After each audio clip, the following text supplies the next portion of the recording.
Stuart. How you doing? Hey Rob, doing well. Here we are again. Here we are, podcast number 2. This one is called Why Take Dance Lessons.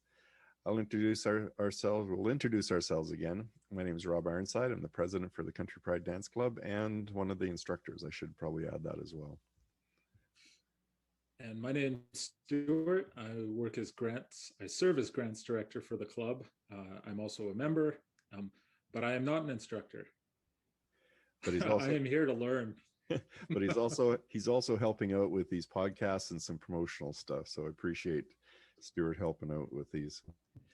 So as I said, this is podcast number 2, Why Take Lessons. In the first podcast, we talked about the fear. We're not really going to touch on too much of that. Some of those topics kind of bled over into this one that we're going to talk about today. But why take lessons, and specifically is the benefits that you have. And because the next podcast after this one is the benefits of dancing that we're going to talk about. Mm-hmm. But this one, why take lessons? Obviously, some of the first stuff of why you want to take a lesson is to be able to learn steps to be able to dance at socials.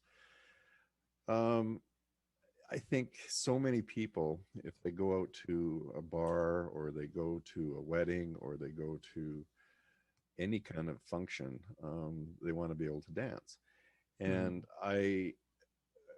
we've taught so many private lessons and even group lessons that the woman sometimes comes to us and says, I'm tired of sitting. I want to be able to get up with my husband and dance. And so to be able to have that under your belt and feel confident enough just to be able to get up there on the floor instead of just being a couch potato or sitting at your desk, or not your desk, but your table. And a lot of times people drink instead of, get up and dance. Then that's a very positive thing. So I think one of the biggest reasons why I take lessons is to be able to do stuff when you're out socially. Your thoughts on that, Stuart? Yeah, absolutely. I know while we're on, I guess, weddings, speaking as like a guest to a wedding, it's a whole lot more fun if you have like some sort of dance knowledge. That's something that you can use there. And then it just makes it into a whole different kind of experience, because you're going to meet people who also know how to do that. And it's great fun. Yeah, absolutely. And if you're out there on the dance floor, I think you get more into the spirit, especially if you have a little confidence doing a dance or two. We're going to talk about the more specific dances here in podcasts to come. But if you know how to do a two-step, and you know how to do a polka and a jive, some of the basic dances, not just one, but a few of them, you can dance to a lot of the music that whatever is going to be played. And then I think you just have you're in the spirit of things a little bit more. Yeah, if you're going to take dance lessons, it's going to show you stuff that you wouldn't otherwise sort of, like, where else would you come across it? Where else would you learn about like cha-cha and like what it is and what music to do it to? So it kind of it adds a lot to your sort of, puts a lot more depth on your like depth chart or whatever of skills that you got. And then it depends on the situation too, because then different kinds of people know different kinds of dance, and you're going to be able to, participate with them. Yeah. Next one on my list is having an activity to do with your partner. Here again, I'm not talking from a singles perspective, but from a couple's perspective. A lot of time the husband will have his things, his hobbies that he does. A lot of times she has her stuff she does. But dancing is an activity that you can both do as a couple. And I think, again, that's really important in a relationship. I just have to cite one example here. And it was something that really drilled home to me how important dancing can be for people in their lives, is that we had a private lesson booked with us, and they showed up, and the wife did not know why they were there. And so they showed up and he said, well, I booked some private dance lessons for us.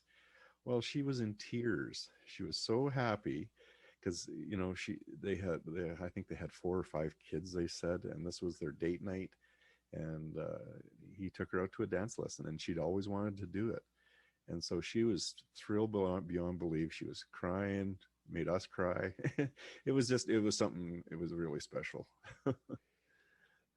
Yeah, so if you can have something like that for a date night or like something special that you can do like with your partner, I mean, that's fantastic. Yeah, it really is. Um, Next one is social connection with others. This I learned very soon in my dancing career, I guess you want to call it, is that if you know how to dance, and it shows because you can get out there on the floor and move Yeah. around through a few different things, you notice other dancers out there. So it doesn't matter where you go. I've been, all over the states, different places in Alberta, and it, you recognize that in each other, and a lot of times that'll be your connection to them. They say, "Oh, you're a dancer. Where did you learn how to dance?" And then you strike up a conversation, and before you Mm. know it, you're semi friends with these new people Yeah. that if you didn't know how to dance, you would not even probably talk to them. So I can't even tell you how many times that's happened. Many times. And then a lot of times you end up dancing with those people as well. So it really is something that is a social connection with other people.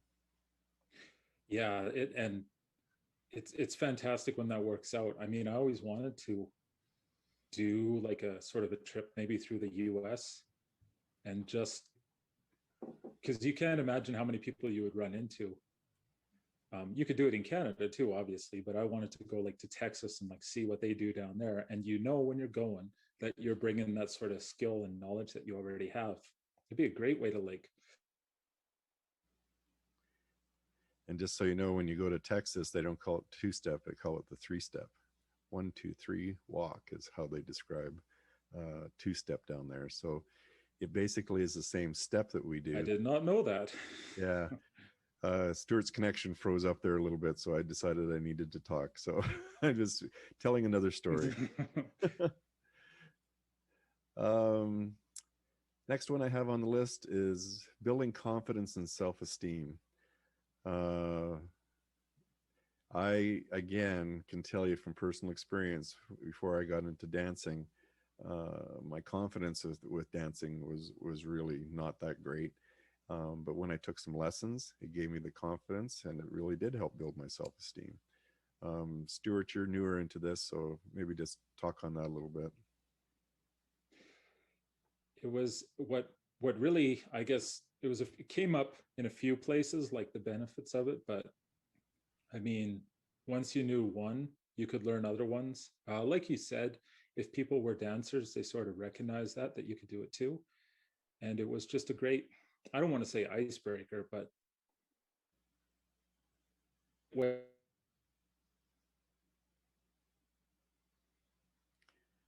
Yeah, it definitely is an icebreaker. And you're also learning in a safe, structured environment.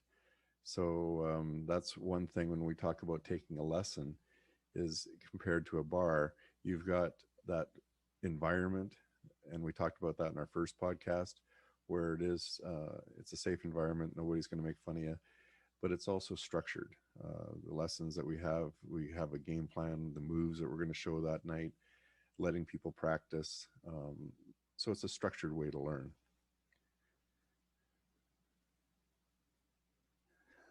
Yeah, the structure helps a lot, especially when you're a beginner.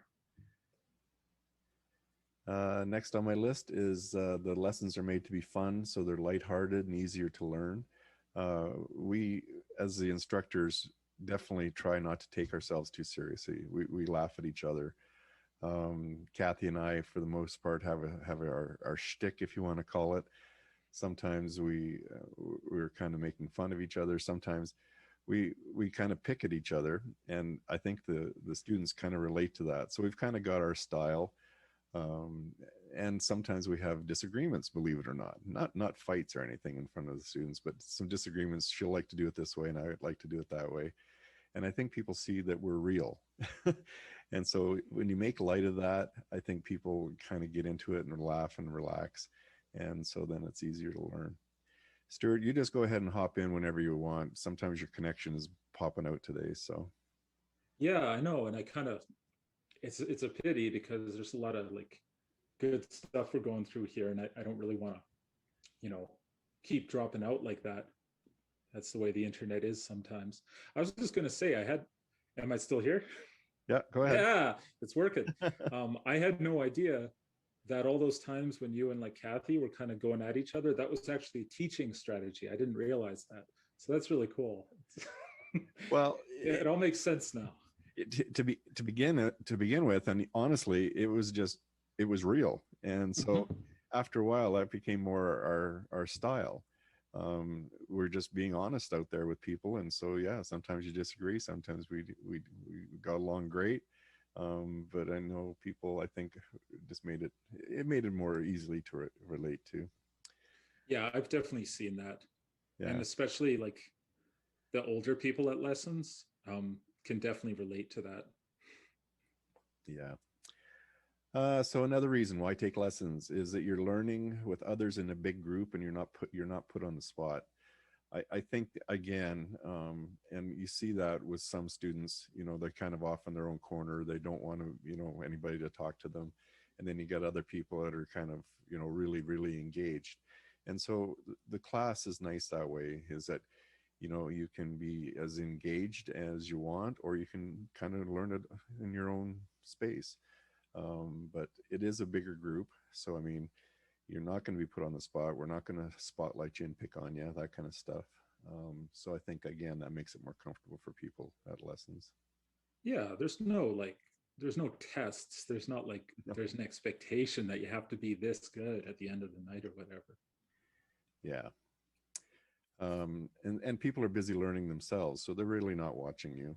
Mm-hmm. Um, and I know this just even from myself. When I'm dancing with Kathy, I'm focused on what I'm doing. I don't Mm-hmm. really have time to watch everybody else and what they're doing, and notice that somebody across the room made a mistake. So again, same thing applies to you. If you're there and you're seeing people dance, well, you might see them, but you're not really paying attention, nor do you care if they make a mistake. Well, that same thing applies to you. So Yeah. um, another reason why I take lessons is you're taking lessons from a professional and not a friend. a This is a friend, big one.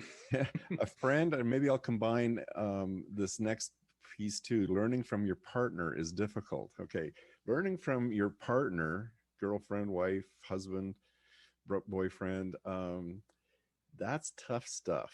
And we've had many Yeah. people come to classes after that, and they said, my boyfriend tried to show me, or my wife tried to show me. Well, of course, you're more sensitive to that, and people, sometimes, take, get defensive if the other partner say, oh, you didn't do that right, you didn't do that Yeah. right, and they keep picking on them. Or you have a friend who knows a little bit about dancing, Yeah. but doesn't know what you're doing wrong. So here's the No. thing. They might be able to do the steps to do a certain dance, like two step, where you go quick, quick, slow, slow, or 1, 2, 3, 5, and they do it fine. But then you try to do it the way they did it, and you can't. And your friend doesn't know Yeah. what you're doing wrong. So then that becomes really hard for you to be able to learn from somebody like that. Not that you can't learn stuff from other people, by all means, but when you, as us as instructors, we've seen literally thousands of people dance, and we can tell within a few seconds of looking at somebody, okay, they're not transferring their weight properly, or they don't have good posture, or they're not doing this, and we can give them some pointers, instead of, their husband or wife, getting on their case. Well, you're just not doing it right, do it this way. That doesn't work very well sometimes. No, I don't know what it is, but like you're sort of, if you're there with like your girlfriend or partner, like they're usually not a very like constructive teacher. They might mean well, but I don't know what it is, but it just seems to go south so quick. And another thing too is, at least as a lead, if the follower is trying to show you how to dance, they're doing stuff like start initiating the moves and stuff, just teaching you all these bad habits about like waiting for the follow to show you what to do. And then they also have a terrible habit too. They're leading, well, back leading. Right. So none of that's good. None of that's good. And it happens. I mean, I think most of us have probably been out at a bar social event, and you're like, want a two step? I don't know how to two step. Oh, I'll show you. It's really easy. And Yeah. then it's a disaster. Or you don't learn anything. It might be fun. but Yeah, you don't learn how to dance. So yeah, you that's picked where up the on lessons come in. yeah, and you picked up on a really good point there about men leading and ladies following. That is a podcast we're going to do, and Right. that is just so important as far as a partnership is concerned. Knowing each other's roles and knowing the roles of the leader and the follower, that the leader does this, the follower does that, and if you work together that way, then you look good as a couple, and it's not Yeah. one person's doing it right, one person's doing it wrong. That's not it at all. And like you said in the in previous podcasts, like it's not always that, like the guy's not always following and the ladies not, or the guy's not always leading and the ladies not always following. Lots of ladies know how to follow or lead, I should say.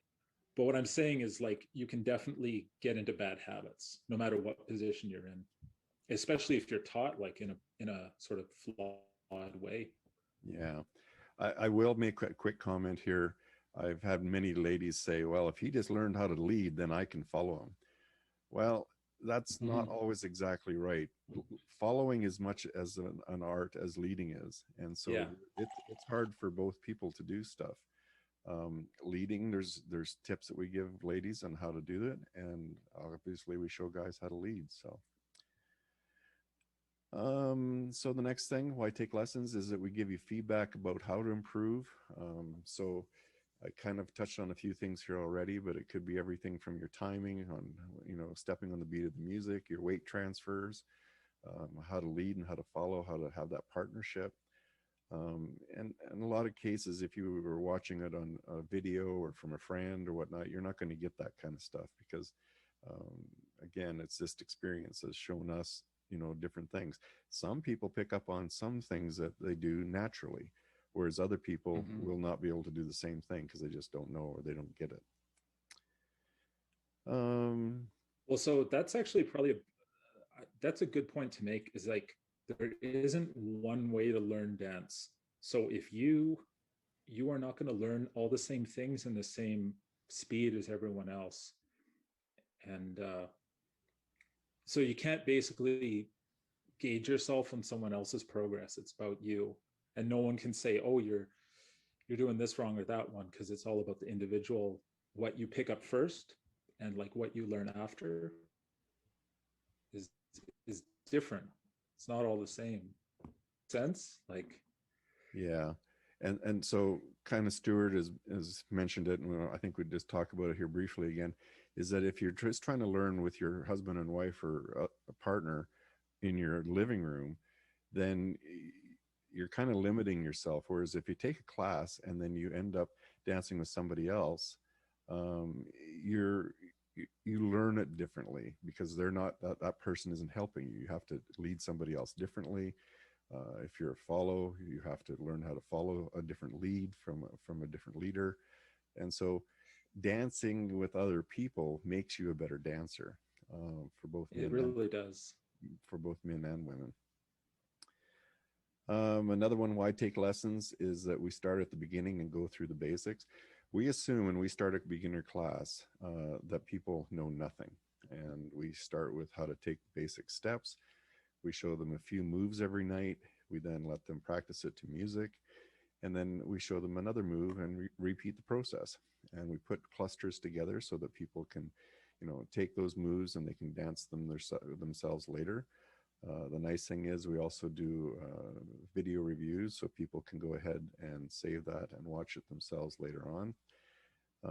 So there's a real structure to the class, and I think that really does help if people are trying to learn. It's a Uh, really nice also to be able to ask, hey, I'm still having trouble with this. And you can ask one of the instructors to dance a bit with you and practice a move, and they can help you a lot really quickly. yeah, yeah, and so again, when we're taking lessons, and if you're taking a 4 week session or 6 week session, we always review what we did in the previous dance class, and then we let you practice it to music, and then we show you more stuff, and then you get to practice Mm-hmm. again. So having that practice time, I think, is as much as important as sometimes learning the move, because people then get a chance to put it to real life. It's one thing to learn a move in a class, but if you don't dance it to music, when you go out there in the real world, well, now you don't know how to dance because you don't know how to put it to music. And realizing Yeah. that there has to be the right speed of music, and it has to be within a certain um, window to be able to do a two-step, for example, which we'll again talk more details about that. But that's important to recognize. Yeah, there's definitely a big difference between a lesson and dancing out like socially, and there is a bit of practice and like laying the foundation that has to happen before you're just out there and doing all these moves and whatnot. Definitely. Okay, well, I think the last point here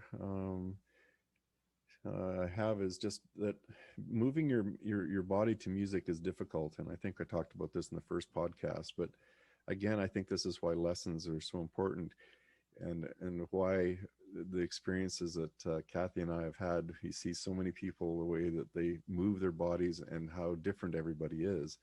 But it is difficult to move your body to music, and I know that may be sound like a really simple thing, but it's not.